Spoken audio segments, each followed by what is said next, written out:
Como hago con cada publicación nueva, gracias por su apoyo y ánimos. Leo cada uno de sus comentarios y respondo a tantos como puedo o para los que tengo algo útil que responder. Afortunadamente, David no se encuentra por ningún lado en esta ciudad, así que no creo que se haya dado cuenta de mi paradero. He tenido algo de tiempo para descubrir en dónde está todo en esta ciudad. Una vez más, solo quiero recordárselos. Estos son eventos del pasado. Aún no hemos alcanzado el presente. También quiero aclararles a todos que estoy escribiendo estas publicaciones cada día. No tengo las partes preelaboradas, así que no puedo extenderlas o publicarlas todas de una sola vez. Lo siento, gente. Varias personas me lo siguen preguntando. Espero que eso despeje las dudas. Comencemos. Llamé a la mamá de Clark de inmediato. Tenía el teléfono de su casa porque Clark me invitó a cenar en la Navidad pasada, pues mis padres y yo aún estábamos peleando muy severamente. Su mamá estaba devastada y me hizo 1.000.000 de preguntas. Fue muy incómodo. El condado en el que nos encontrábamos no permitía pagos en línea vía tarjeta de crédito, solo efectivo. Accedió a viajar ese día y pagar la fianza por él. Vivía a unas horas de distancia, así que dijo que llegaría alrededor de las 5 de la tarde. A la mitad de la conversación, perdí una llamada de un número que no estaba en mis contactos. Llamé de vuelta y me contestaron de inmediato. Hola, perdí una llamada de este número. Hola, ¿eres Sander? Sí, ¿quién habla? Sander, soy la mamá de Katie. Tus padres me dieron tu número. Mierda. Hola, no puedo hablar ahora, estoy en un apuro y me interrumpió. ¿Has sabido de Katie? No ha venido a casa anoche. Tu mamá me dio tu número. Por favor, dime que está contigo. No lo está. No estoy seguro de dónde está. Me tengo que ir. Le regresaré la llamada. Colgué el teléfono. No quería hablar con ella sobre Katie, porque estaba a punto de presentar una denuncia de persona desaparecida. Caminé hacia el escritorio de la recepción. Estaba hablando con un oficial hace poco y luego arrestó a mi amigo y se fue. Necesito hablar con el oficial de mi otro caso, del fraude de identidad. ¿Cuál es el número del caso?, me preguntó la muchacha. Un tiempo después, estaba sentado en una de sus salas de interrogatorio después de haber pedido una cita privada. El detective Hernández se sentó en el extremo opuesto de la mesa de metal. Los 2 archivos de mi caso estaban en la mesa frente a él. Hernández estaba estudiándolos de reojo, tratando de familiarizarse con el robo en mi departamento. Una grabadora yacía entre nosotros. Presionó un botón en la grabadora y la cinta comenzó a rodar. Enunció su nombre, mi nombre, los números de mis casos, la fecha y la hora. Muy bien. Adelante. Comenzó. Pues presenté una denuncia de robo de identidad hace un tiempo y no he escuchado nada al respecto. La Comisión Federal de Comercio puede tomarse un tiempo para responder. Pues ahora hay una denuncia nueva por un asalto en mi departamento. Estaba hablando con otro oficial hace rato y le dije que tenía un sospechoso para ambos crímenes. Sí, dijo el detective, dándose un vistazo a uno de los folders. Un tal David King, ¿correcto? Parece que estaba escrito en tu archivo. Sí, David King. Solía ser un amigo mío, pero ahora me odia y me está atacando. ¿Atacándote cómo? Más recientemente secuestró a mi novia Katie. Eso captó su atención. Se sacó un lápiz de tinta de bolsillo de su camisa. ¿Cuándo fue eso?, me preguntó Hernández, colocando el lápiz en una página en blanco. Anoche, cuando fuimos a rociar su casa con grafiti, nos persiguió y me sujetó contra una mesa. Llamó a alguien por celular e hizo que pusiera a Katie en el teléfono. Escuché su voz y David declaró que la había secuestrado para motivarme. ¿Motivarte a hacer qué? Le conté acerca de la conversación del reto. Luego todo sobre el correo basura, mis cuentas de redes sociales, el fraude con mi crédito y con el crédito de mis padres, las ventanas de mi auto, el asalto, Mi cuenta de banco siendo vaciada, el incidente con el graffiti, la llamada telefónica de Katie, el proteger la cuenta de banco de Clark y ahora el arresto de Clark. Hernández tomó anotaciones copiosas. Solo continúa agraviándome, dije a modo de derrota. Observé a Hernández cuidadosamente, tratando de evaluar su reacción. No podía discernir qué era lo que quería. Necesito más detalles acerca de la llamada telefónica. Habló, al fin. ¿Qué fue lo que ella dijo? ¿Qué dijiste tú? ¿Qué fue lo que escuchaste en la otra línea? Repasamos todo por 1 hora. Nada de lo que dije fue útil para encontrar a Katie, pero Hernández se reclinó cuando acabé. Sander, te tengo que ser honesto. Todo esto suena bastante flojo. No me refiero a los crímenes como tales, sino a la conexión que enlaza a David con todos estos crímenes. No hay nada que pueda hacer con respecto al robo de identidad hasta que la Comisión Federal de Comercio haya concluido su investigación. El asalto, las ventanas rotas, las cuentas hackeadas y tu cuenta de banco que fue vaciada tendrán que producir su propia evidencia para demostrar que David es el responsable de cada uno. Para ti, todo esto es una línea de tiempo, de eventos, pero para la ley son crímenes separados que tienen que ser tratados sin tomar en cuenta acciones pasadas. Me declaró con un tono de voz razonable y preocupado. Te creo, pero no puedo efectuar un arresto sin testigos o evidencia en contra.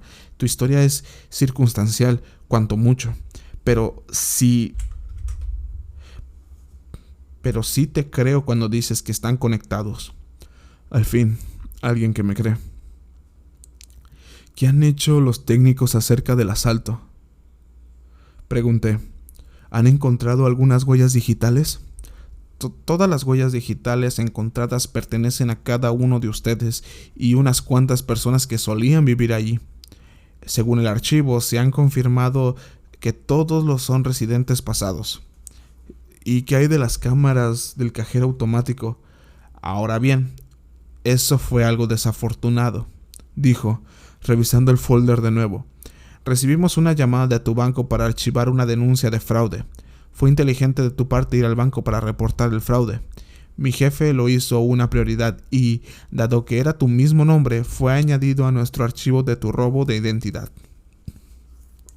Yo he sido quien ha estado trabajando personalmente en tu caso de robo de identidad. Una vez que recibí la llamada, contacté al supermercado en el que estaba el cajero automático. Me dieron la marca del cajero para que pudiera solicitarle una grabación a la compañía. El problema fue que el cajero no tenía cámara. ¿Qué? ¿Cómo puede ser que un cajero automático no tenga cámara? No todas las marcas tienen. Algunos cajeros automáticos no tienen cámaras incorporadas y este es uno de ellos.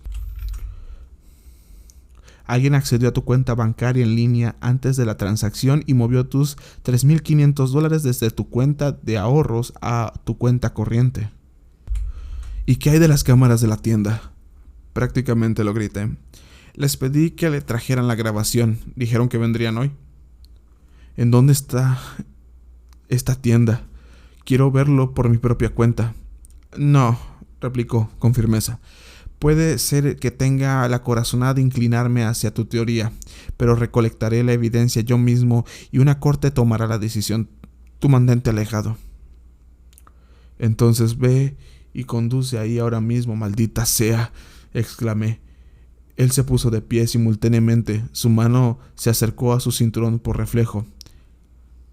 Cálmate, dijo viéndome a los ojos.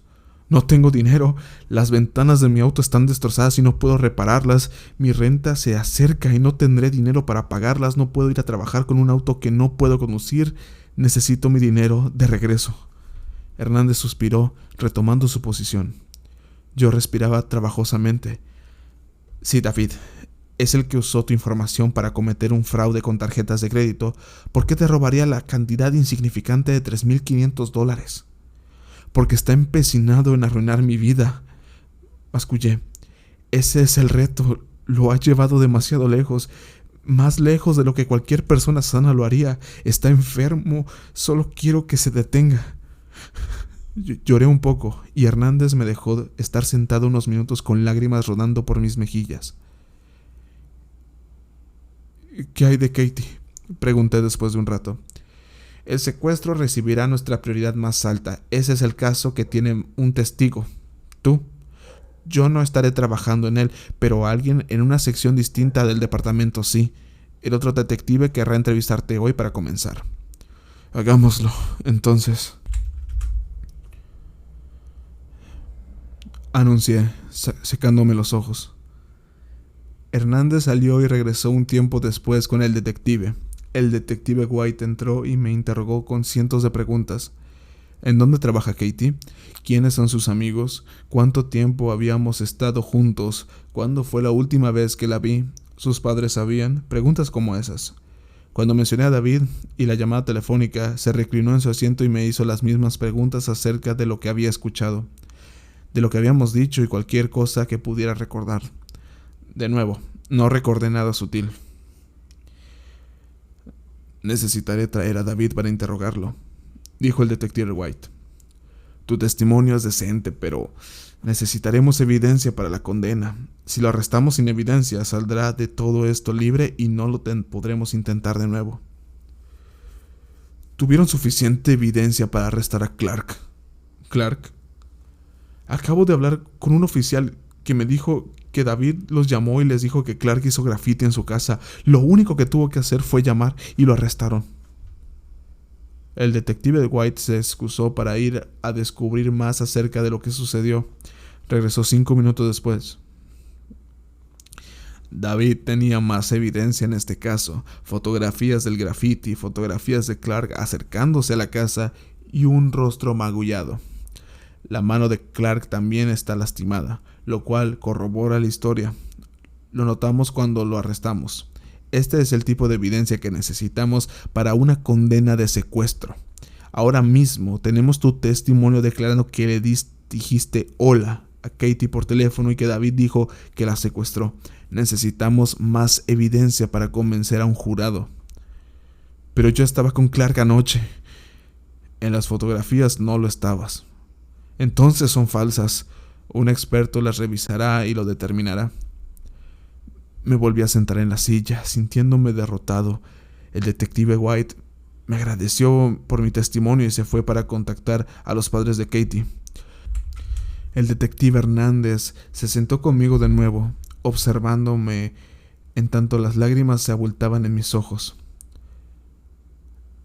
Déjame pagar tus ventanas. No importará, las romperá de nuevo al día siguiente, comenté irritado. ¿Las ha roto más de una vez? Cada vez que las reparo están rotas de nuevo al día siguiente. Creo que tengo una idea, pero necesitaré el visto bueno de mi jefe. Si no han oído hablar de inducción en el contexto de una investigación policial, es una defensa legal que es utilizada cuando puede demostrarse evidencia que un oficial indujo a un criminal a cometer un crimen que de otra forma no hubiera cometido. Cuando esta defensa es utilizada, hay dos perspectivas discrepantes. En algunas cortes, si un acusado utiliza inducción como defensa, la fiscalía tiene que demostrar, más allá de toda duda razonable, que el criminal no cayó en ninguna trampa. En otras cortes, el acusado debe demostrar la inducción. El estado del país en el que me encontraba demandaba que la fiscalía se encargara de demostrarlo. Hernández reconoció que su plan podría ser interpretado como inducción. Me dijo que, dado que David ya había establecido un patrón de romper mis ventanas, podrían instalar vigilancia en el auto y solo esperar a que David cometiera el crimen que iba a cometer de todas formas. Dado que ya había reparado mis ventanas 2 veces y había guardado los recibos, eso serviría como una evidencia útil de que el crimen había sido repetitivo. La idea me hizo sentir optimista. Me senté afuera de la oficina de su jefe, mientras que él entró y presentó su idea. Cuando salió, me levantó los pulgares. David nunca sabría que lo golpeó. Hernández me condujo a mi casa, en donde recogí mi auto y lo llevé al taller. Él me siguió hasta ahí y pagó. Condujimos hasta mi trabajo en el auto de Hernández. Mientras tanto, Hernández nos pidió el almuerzo y yo hablé con mi jefe. Le conté sobre el hackeo en mi cuenta bancaria y le dije que necesitaba cancelar el depósito directo de mi paga. Afortunadamente, mi nómina de pago era la próxima semana, así que podrían cambiar el método de pago para el siguiente sueldo. Le conté acerca de mi situación y Hernández me respaldó. Mi jefe accedió a pagarme una parte de mi salario por adelantado con el dinero para gastos menores de la tienda, y tendría que pagarlo de vuelta. Le agradecí profundamente por ayudarme y me disculpé por haber dicho esa mañana que estaba enfermo. Salí con un estómago lleno, $335 y una mente tranquila. Con algo de suerte atraparíamos a David esa noche. Hernández me llevó de vuelta al taller y recogí mi auto. Me dijo que llegaría a mi casa más tarde para instalar la vigilancia y me pidió que simplemente estacionara mi auto en la calle. Le agradecí de nuevo y nos despedimos. Eran alrededor de las 3 de la tarde cuando llegué a casa. «Disculpe», llamó alguien tímidamente cuando le quité el seguro a mi puerta frontal. Había una mujer en el pasillo, probablemente de unos 40 años. «Sí», contesté. «Asumo que vives en este departamento». «Así es». «Soy doña Watson. Creo que tú y mi hijo son compañeros de piso». Hola», dije, extendiendo mi mano. «¿La madre de quién es usted?» «De Isaac. Se suponía que él y yo íbamos a viajar ayer afuera del estado para visitar a su familia, pero nunca se presentó». Un escalofrío raptó por mi espina dorsal. «Lo he llamado miles de veces, pero no ha respondido», continuó. «He estado parada aquí tocando el timbre por un tiempo, pero no ha habido nadie en casa. ¿Puedo ir a llamar a su puerta?» Consideré pedirle que se fuera o decirle que no me sentía cómodo con que ella entrara, pero sabía que eso se hubiera visto sospechoso. Ya sabía lo que íbamos a encontrar. Le dije que entrara y el olor nos sobrecogió al instante. Ella trató de ser respetuosa y de no ofenderme, quizá pensando que éramos los típicos estudiantes de universidad viviendo como cerdos. Caminó por el pasillo hacia el cuarto de Isaac. «Oh, Dios», murmuró. El olor debió de haber sido terrible justo al lado de la puerta. Me estremecí, pero fui por el pasillo hacia ella. Tocó la puerta. «Isaac», llamó, sin respuesta como esperaba. «Isaac, es mamá». Creo que el olor hizo que comenzara a entrar en pánico porque golpeó la puerta con más fuerza. «Isaac, ábreme, por favor», suplicó, desesperada. Suspiré. Gentilmente la conduje lejos de la puerta y me preparé. Tomé distancia y me estrellé contra la puerta. Se torció bastante, pero no se quebró. Lo traté de nuevo y de nuevo. En el cuarto intento, la puerta se arrancó de sus bisagras y estaban adentro. El olor, Dios, no sé cuántas veces debo explicárselos hasta que lo entiendan. Este fue uno de los momentos de los que siempre recordaré cada detalle. La habitación de Isaac era un desastre. Había 3 estanterías que probablemente solían tener docenas de libros, pero ahora estaban destrozadas y habían libros desperdigados por la habitación.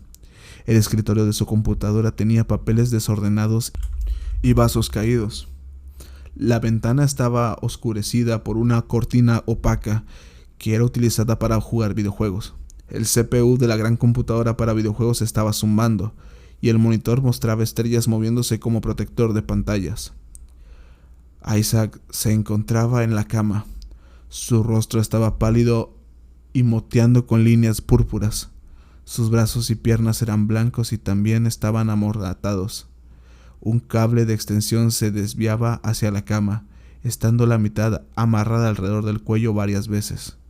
Algunas moscas se habían anidado en su cuerpo, volando hacia otros lugares ocasionalmente. Doña Watson entró a la habitación y gritó. Yo solo me quedé ahí parado, viendo fijamente al cuerpo deteriorado de Isaac. David había asaltado al asesinato. Llamé a la policía y traté de hacer que doña Watson evacuara el departamento para preservar la escena del crimen. Se rehusó y se sentó, sollozando, junto a la cama de Isaac. Tenía miedo de tocar el cadáver. La policía llegó inmediatamente y nos escoltaron a doña Watson y a mí fuera del departamento. Las siguientes horas fueron un borrón de preguntas y policías. El detective Hernández apareció y dio un vistazo adentro Había técnicos cargando cámaras y maletines llenos de equipo. Después de un tiempo, empezaron a sacar algunas de las pertenencias de Isaac en bolsas. Se necesitaron 2 técnicos para cargar su computadora. Me senté en la esquina de la acera sin que el oficial a cargo me permitiera irme, el cual estaba dirigiendo la escena del crimen. Hernández se sentó a mi lado. Forzaron la entrada de la habitación de tu otro compañero de piso. Todas sus pertenencias estaban ahí, pero él no se encuentra. ¿Sabes dónde está? No, respondí. Nunca hablé mucho con él. ¿Eras apegado a Isaac? No, pero aún así... Lo sé. ¿Crees que David está detrás de esto también? Probablemente, contesté, sintiéndome entumecido. Aún realizaremos la vigilancia de tu auto, me aseguró. No te preocupes, analizarán el cuerpo de Isaac y si encuentran tan siquiera un fragmento de piel que podamos vincular a David, lo atraparemos. Ningún criminal es perfecto.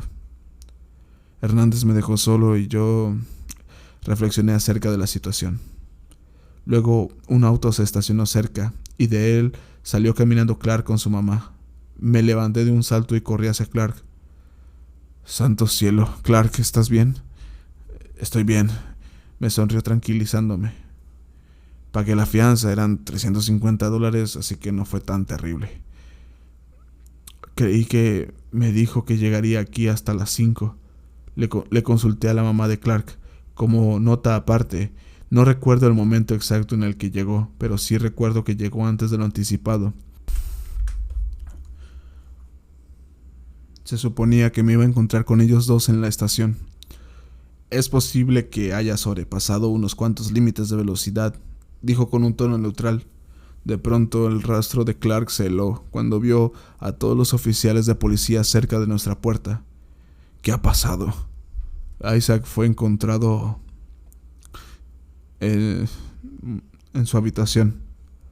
No tuve que especificar en qué estado se encontraba. Por Dios. Clark empezó a respirar con dificultad, poniendo sus manos en sus rodillas. Hiperventilaba. Su mamá llevó una mano a su espalda, preocupada.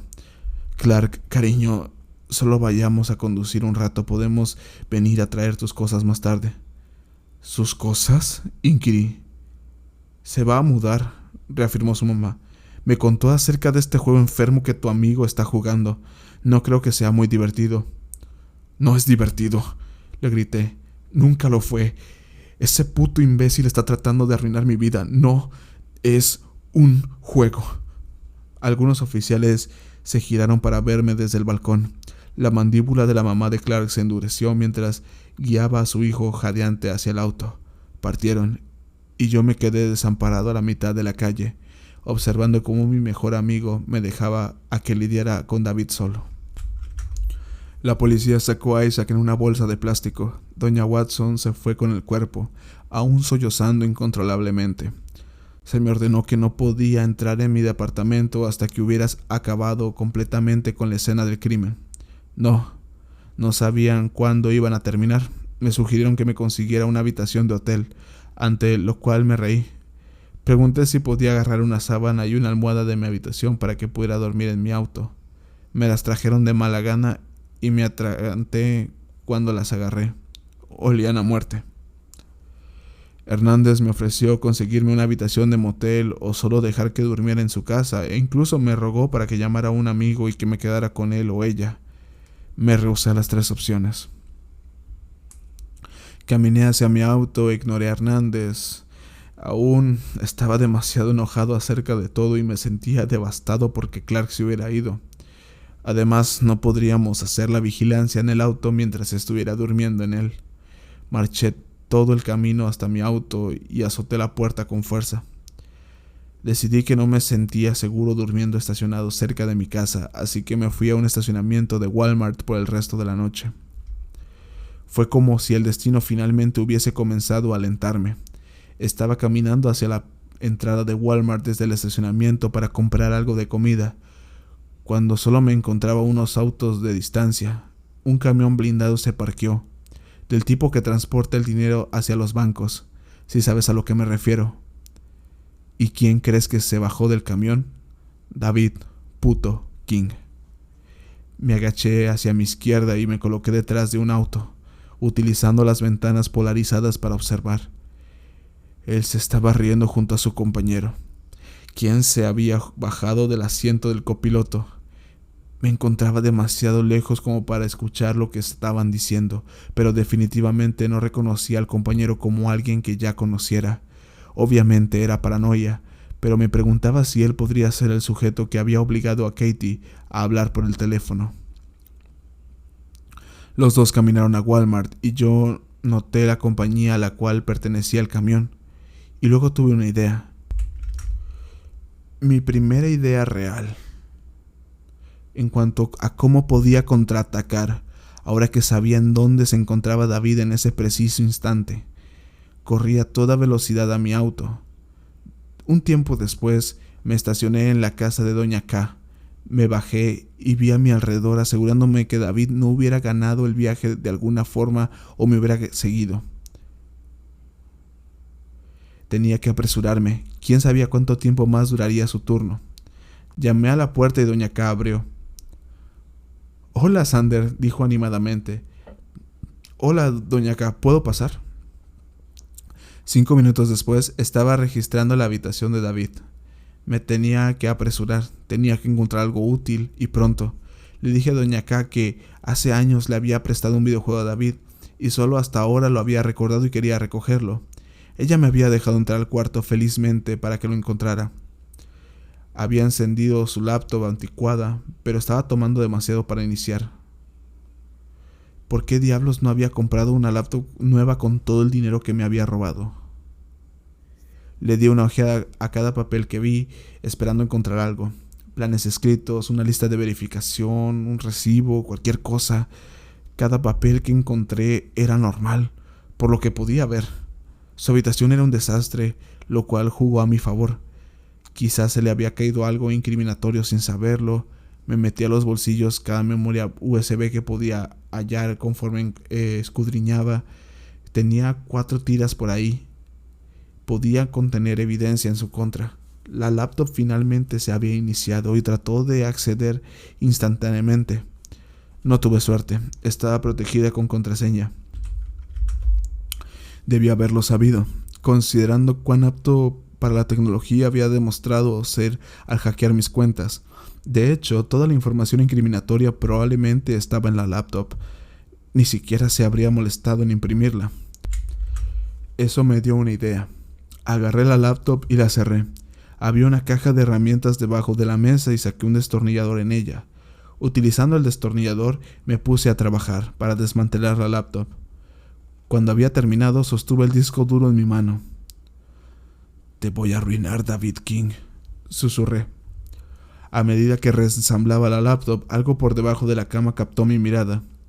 La caja era demasiado pequeña como para dejar que los papeles se recostaran horizontalmente, así que sobresalían de la caja. Las páginas estaban viejas y desgastadas. Claramente habían sido manipuladas con frecuencia. Levanté la caja y noté que parecía un informe de investigación. La página frontal tenía un título en el centro y un autor hasta abajo. Evaluación psicológica para David Edward King. El pie de la página tenía el nombre de la institución y del psicólogo que había hecho el estudio, al igual que el año. Saqué el cálculo y la evaluación debió haber sido hecha cuando él tenía 16 años. La lotería. Me la metí por debajo de mi camisa, lo mejor que pude para camuflar su forma cuadrada. La laptop había quedado de vuelta en su lugar, como si nunca hubiera sido movida. Al final, David descubriría que algo estaba mal. Di un último vistazo alrededor y me pregunté si había algo más que pudiera hacer. Sin alguna idea decente, abandoné la casa de David. Doña K me dio un brownie a la salida. En el camino de regreso a Walmart, traté de pensar en un plan. No podía llevar esto a la policía porque era evidencia obtenida ilegalmente y no sería admitida en una corte. Tenía que obtener la evidencia por mi propia cuenta y, de alguna forma, entregarla en las manos de la ley adecuadamente. Cuando me estacioné en Walmart, aún no era muy tarde. Entré. cargando las memorias USB, el disco duro y la evaluación psicológica conmigo. Utilicé las computadoras de muestra para revisar el contenido de las memorias. La primera tenía informes de la escuela secundaria, nada útil. La segunda y tercera memoria funcionaban como discos duros individuales y podían arrancar Linux. No espero que todos entiendan lo que eso significa, pero no es importante. Fue la cuarta memoria en la que tuve mi primer descubrimiento de evidencia. Contenía un único archivo de texto que había sido editado el día anterior. Conforme lo leía, me di cuenta de que era una conversación. Con mi extendimiento actual, la memoria USB era la manera en la que David y su cómplice del secuestro se habían estado comunicando. David escribió un mensaje y escondía la memoria en un lugar predeterminado. Luego el secuestrador la iba a recoger y leía el mensaje. El proceso se revertía cuando el secuestrador tenía un mensaje que comunicar. Muchos de ustedes probablemente se preguntarán por qué simplemente no utilizaban correos electrónicos encriptados, los cuales son mucho más sencillos y seguros. Pero si hubiesen hecho o usado cualquier tipo de comunicación en línea, algún proveedor de servicio de internet o de red celular habría obtenido un rastro de los mensajes siendo intercambiados. Incluso si la información estaba encriptada, la información encriptada nunca es 100% segura. Si dedicas suficiente poder de procesamiento, puedes craquear cualquier encriptación. En los casos más extremos, puede llegar a tomarte miles de años, pero aún así podría ser hackeada. Con nuestros avances continuos en poder informático, eso podría cambiar en cualquier momento.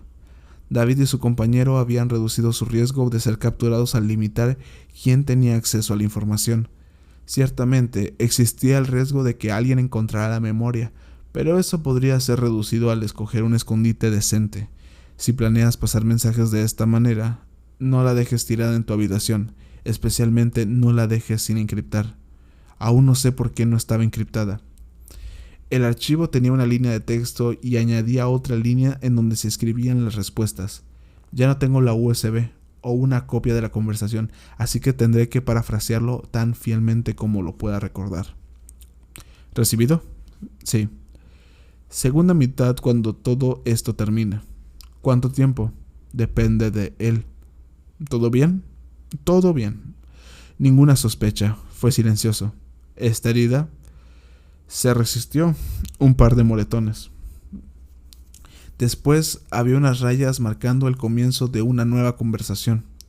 ¿Alguna información nueva? Lo denunció. Cambia de ubicación cada 2 días como discutimos antes. ¿Tienes todo lo que necesitas? Tenemos suficiente en el camión para seguirnos moviendo.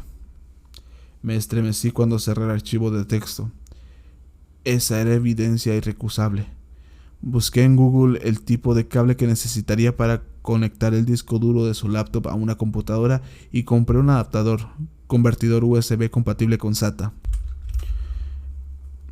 Estaba agradecido de que las computadoras de muestra estuvieran en un pasillo fuera de la vista de los empleados del centro técnico. Para que las personas que no sabían de tecnología, estoy convencido de que me debí de haber visto como un hacker.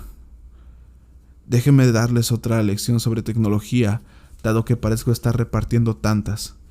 Cuando enciendas tu computadora, te pide una contraseña. Si has colocado una, sin esa contraseña, no puedes acceder al disco duro a menos que te valgas de una alternativa hackeada.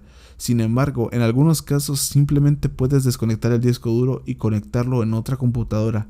La nueva computadora lo tratará como un disco duro externo regular y presto, obtienes acceso. Desafortunadamente, David había encriptado la totalidad del disco duro, así que era inútil para mí hasta que tuviera algo de tiempo libre, ya sea para adivinar la contraseña o para encontrar a alguien que pudiera craquearlo. Yéndome a la sección de suministros de verano, tomé asiento y saqué la evaluación psicológica, viendo a la página de la portada una vez más. Evaluación psicológica para David Edward King. Espero que se den cuenta de que he removido la institución, el autor y la fecha en son de privacidad. Pasé 1 hora echándole un vistazo al contenido, usando el índice para navegarlo. Constantemente tuve que buscar palabras técnicas en mi teléfono, pero estaba empezando a comprender qué era lo que sucedía en la pequeña mente enferma de David. No les daré una síntesis completa de toda su vida, pero el reporte contenía entrevistas transcritas con sus padres acerca de incidentes, las observaciones de un psicólogo mientras estaban reteniendo a David, y una lista general de eventos que habían ocurrido en la vida de David que quizá pudieron haberlo traumatizado. Estos son algunos de los que recuerdo. David solía incendiar animales a menudo y los picaba con diversos objetos. Cuando una serpiente se lanzó contra él en su patio y lo mordió, su madre salió y encontró a David azotando el cadáver flácido contra un árbol, con las entrañas rociándose por todos lados. Su única expresión fue: trató de herirme. Lo descubrieron diseñando trampas para conejos y otros animales, que habían sido escondidas y estructuradas expertamente. Declaró que nunca había visto ninguna guía para crearlas. Luego, su madre encontró cuadernos completos que contenían diseños de trampas. Las trampas estaban destinadas tanto para animales como para humanos. Su padre murió cuando tenía 12 años, lo cual lo afectó grandemente. Se tornó callado y reservado por años. Sin embargo, para su primer día en 10º grado cambió de la noche a la mañana y se hizo carismático, enérgico e ingenioso. Algunos años antes, uno de sus profesores lo había entrevistado después de un incidente. Ella notó que 3 chicos habían comenzado a molestar a David, pero él aguantaba silenciosamente todo lo que le hacían. Un día, ella llegó al salón y los 3 niños estaban sentados tan rectos como un fusil y miraban directamente hacia el frente. No se atrevían a ver a David, y David estaba sonriendo con superioridad, pero tratando de esconderlo. Finalmente, déjenme resumirles que el psicólogo escribió acerca de David. David parece tener una necesidad constante de dañar a otros seres vivos y causar sufrimiento.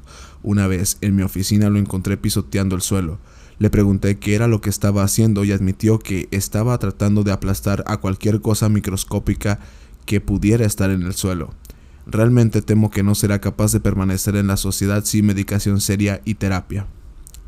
Yo no tenía la menor idea de que David padeciera de estos problemas o experiencias.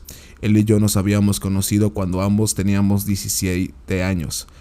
Había sido exactamente como el reporte lo había descrito: carismático, energético e ingenioso. Me sentí ciego por no haber visto ninguna alerta roja, pero sabía que lo había ocultado tan bien intencionalmente. El psicólogo creó una nueva entrada un mes más tarde. David parece haber realizado un giro de 180 grados en su humor, acciones y actitudes. Ha sido respetuoso y amable cada vez que ha venido y es bastante capaz de ser completamente funcional. Esa oración me pareció extraña. Meses de declaraciones acerca de la inestabilidad de David y súbitamente ¿aparece esto? Busqué en Google el nombre del terapeuta. Había muerto en un accidente vehicular el mismo año de la fecha de la publicación de esa evaluación. Hijo de perra. Leí de nuevo la última entrada de todas. Reconocí las palabras por lo que eran: una recomendación coaccionada para reingresarlo a la sociedad. Podía sentir el pánico del psicólogo por medio del papel. Con razón David estaba tan preparado. Con razón estaba un paso adelante de mí. Con razón su expresión facial me había desencadenado un miedo tan absoluto esa noche que nos persiguió a Clark y a mí. Estaba demente. Diseñaba trampas. Conocía qué era lo que estimulaba a las personas y los animales. Disfrutaba infringir dolor en ellos. Y no solo eso, sino también observarlos sufrir. David estaba absolutamente desquiciado. Desquiciado, pero funcional. Eso era lo que lo hacía peligroso. Me agaché en mi asiento y saqué un documento de texto de mi teléfono con el cual tomar notas. Después de eso empecé a googlear. Ya sabes a lo que me refiero. Enfrentas un problema, así que empiezas a buscar en internet cualquier cosa que pueda ayudarte a resolver tu problema.